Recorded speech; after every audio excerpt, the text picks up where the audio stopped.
Deductive reasoning. Deductive reasoning is a lot more simple than many people realize. Just see if it isn't. Neighbor 1. Hi there, new neighbor. It sure is a mighty nice day to be moving. New neighbor. Yes, it is, and people around here seem extremely friendly. So, what is it you do for a living? I'm a professor at the university. I teach deductive reasoning. Deductive reasoning? What is that? Let me give you an example. I see you have a doghouse out back. By that, I deduce that you have a dog. That is right. The fact that you have a dog leads me to deduce that you have a family. Right again. Since you have a family, I deduce that you have a wife. Correct. And since you have a wife, I can deduce that you are a heterosexual. Yep, that is deductive reasoning. Cool. Later that same day.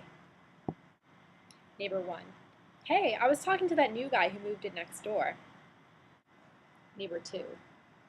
Is he a nice guy? Yes, he has a very interesting job. Oh yeah? What does he do? He's a professor of deductive reasoning at the university. Deductive reasoning? What is that? Let me give you an example. Do you have a doghouse? No.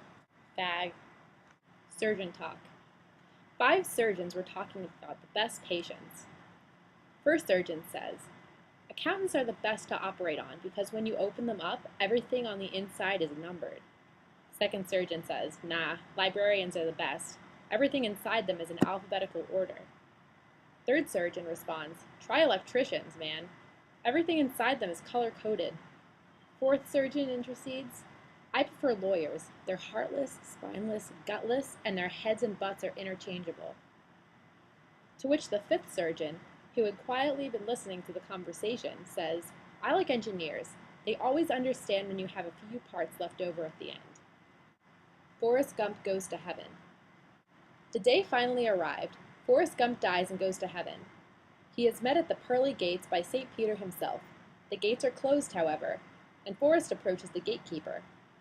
St. Peter says, well, Forrest, it's certainly good to see you. We have heard a lot about you. I must inform you that the place is filling up fast, and we've been administering an entrance examination for everyone. The tests are fairly short, but you do need to pass before you can get into heaven. Forrest responds, it sure is good to be here, St. Peter. I was looking forward to this. Nobody ever told me about any entrance exams. Sure hope the test ain't too hard. Life was big enough test as it was. St. Peter goes on, yes, I know, Forrest. But the test I have for you is only 3 questions. Here's the first. What days of the week begin with the letter T? Second, how many seconds are there in a year? Third, what is God's first name? Forrest goes away to think about the questions. Forrest goes away to think the questions over. He returns the next day and goes up to St. Peter to try to answer the exam questions. St. Peter waves him up and asks, now that you have a chance to think the questions over, tell me your answers. Forrest says, well, the first one. How many days of the week begin with the letter T? Shucks, that one's easy. That would be today and tomorrow.